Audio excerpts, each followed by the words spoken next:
from the National News Studio, Sri Lanka.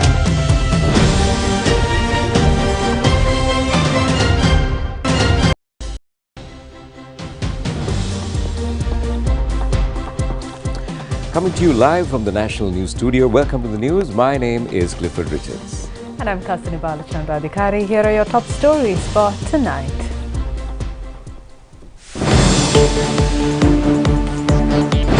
The President stresses that the vision policy statement that strengthened the Indo-Sri Lanka relations will be continued.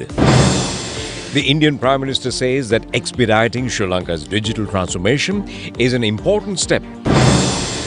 Vegetable prices come down. A robbery at the Special Economic Centre in Megoda. Minister Bandula says there is no alternative to the President's program to rebuild the economy. Australia becomes the Under-19 World Cricket Champions for the fourth time.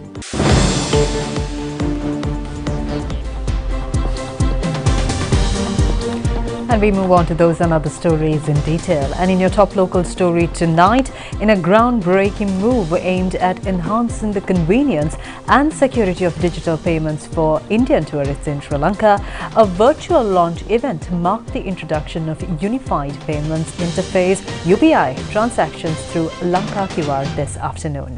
Well, this initiative spearheaded by the collaboration between MPCI International Payments Limited and Lanka Pay Private Limited promises to revolutionize the tourist experience by providing a seamless payment solution.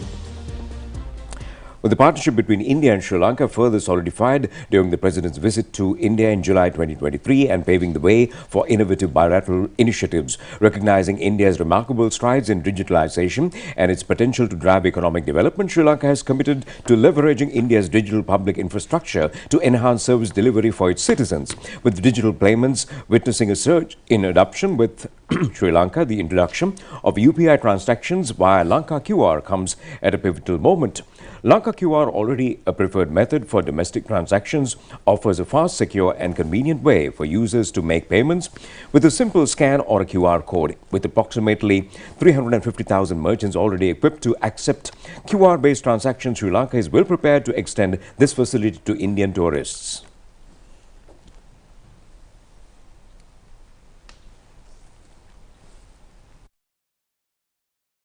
Today is a very special day for three friendly countries in the Indian Ocean region.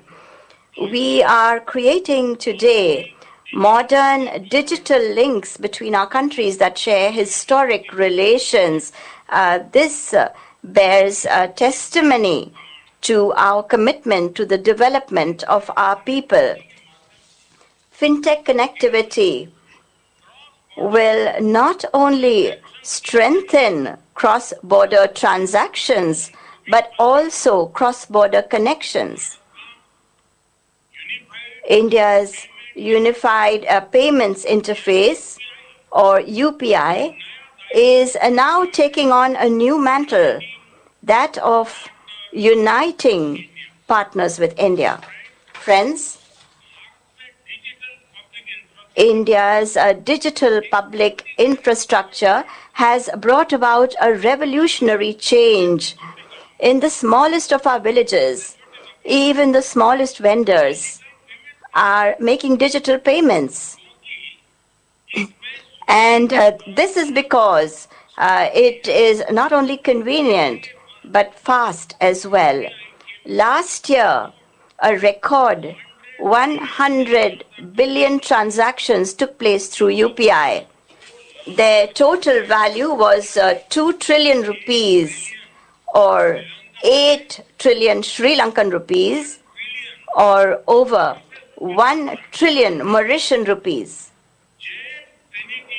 The JAM Trinity, that is bank accounts, Aadhaar cards, and mobile phones, have enabled us to ensure last-mile delivery. Through this system, we have deposited so far 34 trillion crores rupees, that is over $400 billion directly in the bank accounts of beneficiaries. Friends, India's policy is neighborhood first. Our maritime vision is Sagar. Sagar, which means security and growth for all in the region. Our goal is peace, security, and development in the entire region. India does not see its development as separate from that of its friendly neighboring countries. We are continuously strengthening connectivity with Sri Lanka in every sector. Last year, during President Vikram Singh's visit to India, we had adopted a vision document. Increasing financial connectivity was a key aspect of that. I am very pleased that today we have achieved this goal. It's an important occasion for us. For you, Prime Minister Modi, it's a second important occasion because I must congratulate you for the opening of the Ram Mandir just a few weeks ago. This shows our connections both economically and culturally. For thousands of years, payments have taken place between our two countries, and at that time, fortunately, there were no central banks. But in fact, our museums hold a number of coins, South Indian coins of over 1,000 years old, which have been found in different parts of villages or the dry zone, an indication that the South Indian trading corporations were very active even in the villages. So what we are doing today is only upgrading it technologically. You no longer have coins, you have Lanka QR and the NIPL together. And certainly as more and more Indian tourists visit Sri Lanka, this will be used in every village in our country. Furthermore, the transactions that go on between Sri Lanka and Tamil Nadu and Sri Lanka and Mumbai of such scale that this certainly is of valuable use to us, especially to the merchants. We have about, I think, 400,000 who are now engaged in this. So I look at this as an important part of the developing further connectivity between our two countries. We have, as it is, the vision statement that Prime Minister and I issued when I was in Delhi is being implemented. I had a discussion with Foreign Minister Mr. Jaishankar the other day in Perth, and we are satisfied with the progress that's been made. And we hope to carry on with that momentum so that we can certainly identify other areas of connectivity. To me, it's also certainly a reason for happiness that through this scheme, we are taking part together with Mauritius in the same exercise, in the same transactions, because both of us are island states and there has been historical connections between our two countries. And Sri Lanka looks forward to having closer relations with Mauritius. Allow me first of all to convey warmly Sri Narendra Modi ji and His Excellency Mr. Ranil Bikram Singh, who are amongst us this morning for the e-launch of the RuPay card and UPI projects. It gives me great pleasure to join you all on this milestone occasion. The RuPay card, co-branded with our national payment switch, the MOCAS, will be designated as the domestic card in Mauritius. One of the highlights of the G20 meeting under the Indian presidency was the commitment to improve access to digital services and digital public infrastructure and leverage digital transformation opportunities to boost sustainable and inclusive growth. A key highlight of this journey is an efficient, fast, and cheap payment system. Meanwhile, a special seminar to clarify on this system was held at the President's Media Center today. Community because I represent iPay as well from a fintech perspective. Whoever the issuer, there's no problem. You can scan the Lanka QR code from any other bank's app, mobile payment app, and can make the payment. It should not be from the same bank, same institution, or like that. It can be from any institute. It can be from any institution. That is why called with interoperability. So the interoperability is the main feature which enabled us to link Lanka QR to UPI India. So because of its interoperable, UPI had to link to only one place, that is Lanka Pay. When they connect to Lanka Pay, they have the access to a heap of merchants in this country with just one single connection. So that came as a because Lanka QR is interoperable. And it increases the digital payment adoption by the merchants of the bottom of the pyramid. Now, if you take a card payment, it is available mostly in the leading supermarkets and the shops where some amount can be spent on the digital payment. But when it comes to Lanka QR, any person can have a Lanka QR code. Basically, there's no much cost for the Lanka QR, this particular Lanka QR code. So even the supermarkets or the leading shopping malls or the small grocery shops or the people on the street who are selling vegetables, fruits like that can also use a Lanka QR code to accept payments. Meanwhile, traders of Dambulla Economic Centre say that prices of vegetables have shown a considerable decrease these days. According to these traders, there's a decrease of 65 to 70% compared to the prices recorded during the past few weeks. Vegetable harvest from the Jaffna Peninsula is arriving at the Dambulla Economic Centre these days. Amongst them, carrots, capsicum and beet are in plenty. A kilo of carrot was recorded a price between 1,000 to 2,000 rupees during the past period. However, a kilo of carrot is sold today at 500 rupees. Earlier, a kilo of beet was 450 rupees and now it is at about 250 rupees. A kilo of brinjal is now sold at a price between 150 to 200 rupees. Dambulla traders further said that all other varieties of vegetables are also available at lower prices. Well, the police say that an armed gang had robbed money of a wholesale trade stall at a special economic centre in Nigoda. Two armed persons have fired at a female worker of the trade stall and snatched the money. Well, at the time of the incident, the female accountant of the trade stall was counting money at the counter while another worker was standing beside her.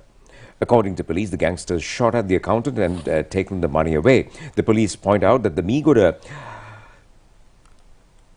checkpoint is also situated at very close proximity to this trade stall. The gangsters, after the robbery, had fled along the Dampe Beruketia road. The injured female worker has been admitted to the Homagama Base Hospital.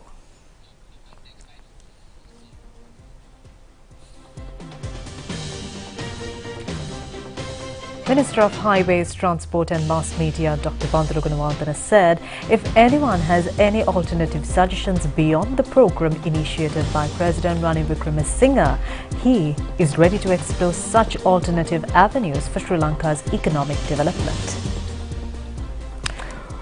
Well, he emphasized that for the need informed dialogue across the various media platforms addressing concerns over misinformation regarding public financial management. The minister stressed the inadequacy of the mere rhetoric in addressing Sri Lanka's economic challenges. He made these remarks during a press conference at the Presidential Media Centre themed Collective Path to a Stable Country. Highlighting fiscal figures, Minister Gunawardena noted a state revenue of 3,201 billion rupees in 2023, juxtaposed with expenditure of 4,394 billion rupees on subsidies, salaries and public debt. He further said that in his throne speech, the president affirmed that Sri Lanka's economic woes cannot be resolved through political means. The public is well aware of the economic crisis experienced in 2022. Presently, thanks to the president, Ranil Wickremesinghe's initiatives, the country's economy has made significant strides forward. Reviewing the previous year, total tax revenue amounted to 3,201 billion rupees, sourced from various departments, including the Inland Income Tax Department, Sri Lanka Customs Excise Department and Motor Vehicle Department. However, the Treasury's expenditure surpassed this, reaching 4,394 billion rupees. Representatives of various parties expressed their views on the current political situation. Parliamentarian Anurukumar Dissanayake says that the world is subjected to rapid change at present. Our party is also transformed to suit the new changes. The policies we followed before the 1990s are not appropriate for the current society. After 2010, we have changed our policies to suit the new trends. Parliamentarian Bimal Veeravansa said that Anurukumar Dissanayake and several others went to India and discussed with the leaders there. However, they are silent whether they agree with the EFTA agreement.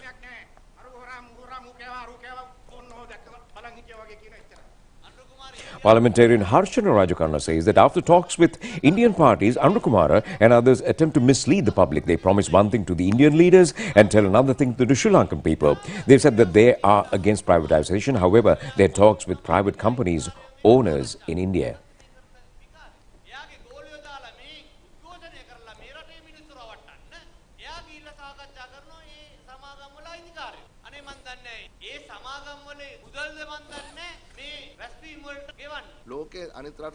Parliamentarian Dr. Harsha De Silva says that Sri Lanka is an economically collapsed country. Therefore, we have to join with other countries such as India, America, China and European countries. If we can broaden relations with India, it will be beneficial for the island.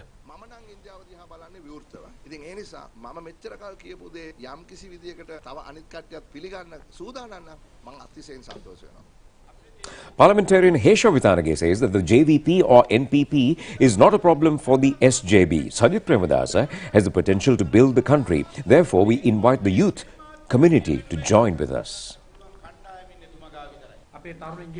Parliamentarian Partali Champika Ranawaka says that he has been removed from the chairman post of the Parliamentary Committee on Ways and Means. It is not by the government but by the opposition. He said that he has requested to allocate time to take part in the debate or the President's speech at the opening of the parliamentary session. However, without allocating time, his opportunity to speak has been cut down. Accordingly, the parliamentarian has questioned Lakshman Kiriyala regarding this matter. Parliamentarian Champika Ranawaka further says that only 4 or 5 minutes are allocated for him per week. Therefore, people ask him why he is not speaking in Parliament.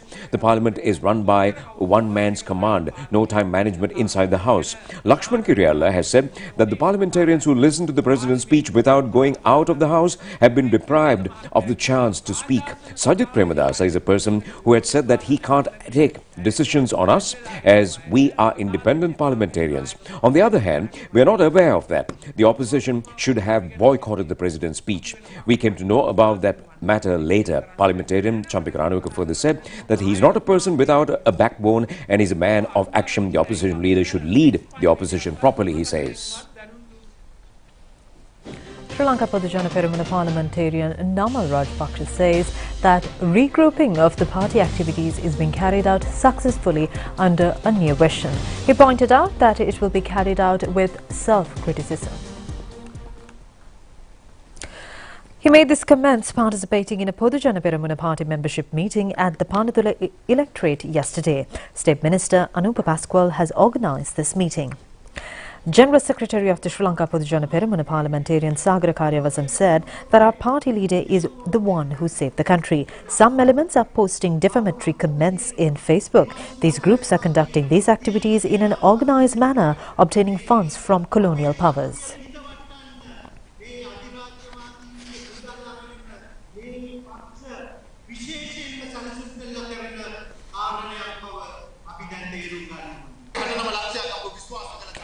Parliamentarian Namal Rajapaksa said that 6.9 million people voted for the party. We conducted development activities throughout the island and we started a project to construct 1,000 national schools. 5 technological villages were also initiated. Our government provided 100,000 employment opportunities for graduates and a sum of 3 million rupees were allocated to each Gram Seva division to create entrepreneurs at rural level. They conspired to topple our government and President Gotabaya had to leave the country. We are constantly getting ready to regroup the party. Now, Mannar and surrounding areas have become a bird paradise at present. Well, the migratory birds in large flocks have arrived in these areas during this period, and it is reported that local and foreign tourists in large numbers are arriving in Mannar and other areas to view these beautiful birds. And many of these birds are flamingos that migrate to Sri Lanka's wetlands from faraway continents. And also flamingos are mostly seen in Africa, America and also Europe. These birds fly to Sri Lanka usually at the beginning of the year.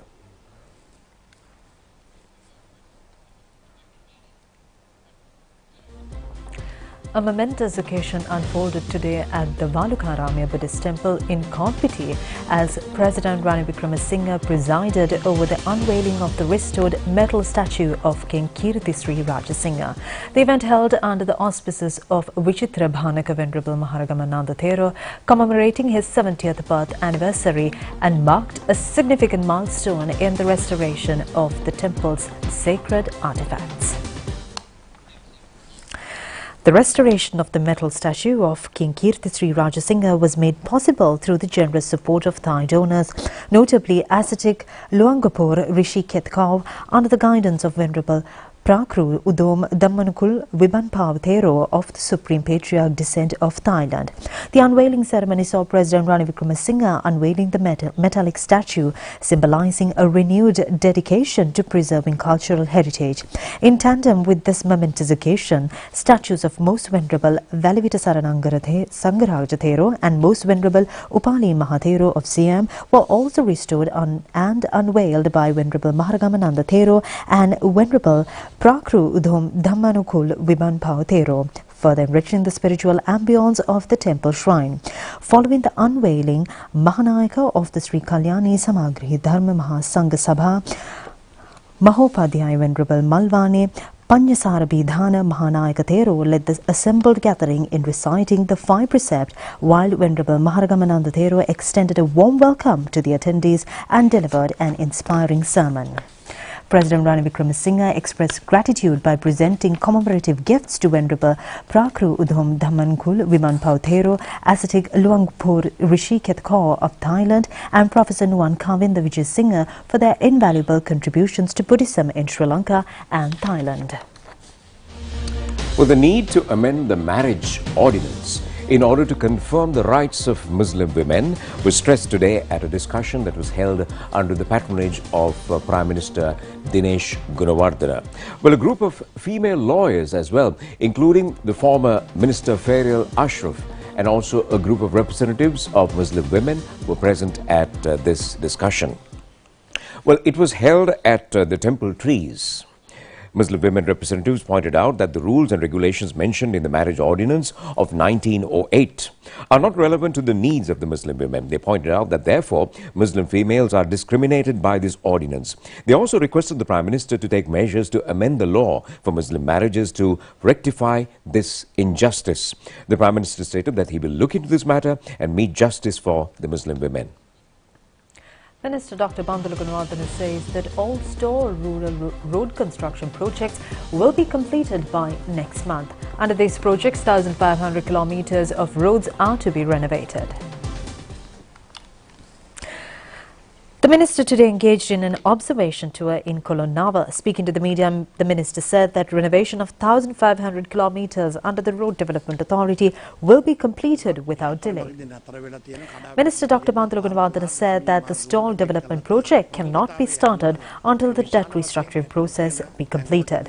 Although the government has no sufficient funds, a capital expenditure has been allocated to renovate dilapidated roads, bridges and culverts. The ministry will inspect the problematic places and carry out renovation work, giving priority to rural areas. Many construction projects have been suspended for over 2 years. However, the government hopes to recommence the stalled projects from this month onwards. 1,500 kilometers of roads are scheduled to be completed by April this year. Another 50 million rupees have been separated for renovation of rural roads.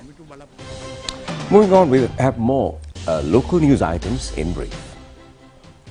An agreement between the Department of Prisons and the Industrial Development Board was signed today with regard to the establishment of industries within prison premises. The aim of this move to deploy prison inmates for productive and fruitful activities during the period of their prison sentence. A person who had disturbed and the duty of the police officer by grabbing his weapon and shooting the officer was taken into custody in Bingiria. The police officer attached to the Malwatu Hiripitiya police station faced this incident last Saturday. The injured police officer was admitted to the Colombo National Hospital and succumbed to his injuries this morning. Wild elephants arrive in waste recycling centre at the Ampara Buddangala area in search of food. People in the area say that this has become a serious problem for the people living in the area, and there are about 25 to 30 animals in this herd, they say. Mushroom cultivation at the Jandura area in Anganukula Palace is being conducted successfully. Now, this project has been implemented by the Youth Agri-Entrepreneur Villagers program under the Ministry of Agriculture. 7 remote villages in the Hambantota district have been selected for this program. Government has allocated 50 million rupees for this purpose. 34 families in Jandura areas only are engaging in the mushroom cultivation, and the Mushroom Cultivators Association has provided required technology and equipment and other know-how to the farmers. The aim of this project is to enhance the livelihood of low-income families. The government has also introduced market opportunities for these farmers. Foreign news on the other side of this break.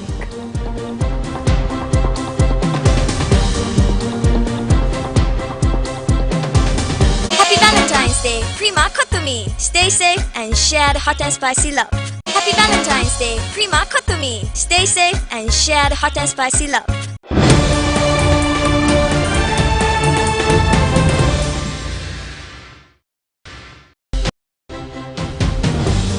Welcome back to the news, and we are moving on to news overseas.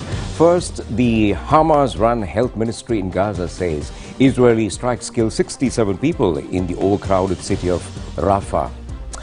Well, hundreds of thousands of people have fled to Rafah at the southern edge of the strip. After 6 months of fighting in Gaza, UK Foreign Secretary Lord Cameron urges Israel to stop and reconsider their decisions before taking more action, since there is nowhere for people to escape in Rafah. Israel says it carried out a wave of strikes while rescuing 2 hostages from the second floor of a building in Rafah. The Israeli military says Fernando Simon and Louis Ha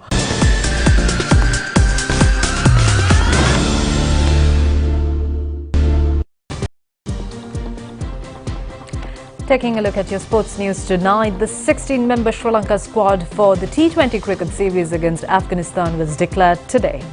Well, Wanindu Hasaranga is the captain of the team, Dhananjay De Silva. Then we have Kusal Janit Pereira, Angelo Matthews and Dasun Shanaka, who were not named for the ODI series, are included in this squad. And meanwhile, Sri Lanka won the second ODI against Afghanistan played in Pallekele International Cricket Stadium by 155 runs, and accordingly Sri Lanka won the 3-match ODI series, winning the first 2 matches. Batting first, Sri Lanka scored 308 runs for the loss of 6 wickets in their 50 overs. Kusal Mendis scored 61 runs, Sadira Samaravikrama scored 52 runs, Janit Lenage scored 50 runs, Charita Salanka scored not out at 97 runs. In reply, Afghanistan were all out for 153 runs in 33.5 overs. Ibrahim Zadran scored 54 runs while Rahmat Shah scored 63 runs. Wanindu Hasaranga claimed 4 wickets for 27 runs and Charita Salanka was named as the man of the match. How Australia became the champions of the Under-19 World Cup cricket tournament. All right, so this is the 4th occasion they became the champions of the Under-19 World Cricket. Well, the final match was played in South Africa between Australia and India. Batting first, Australia scored 253 runs for the 7 wickets in their 50 overs. Harjaz Singh scored 55 in bowling. Raj Limbani of India claimed 3 wickets for 38 runs. In reply, India were all out for 174. That's in 43.5 overs. Ardish Singh scored 55 in bowling. Mahil Burman and Laf McMillan claimed 3 wickets each. Australia won the match by 79 runs.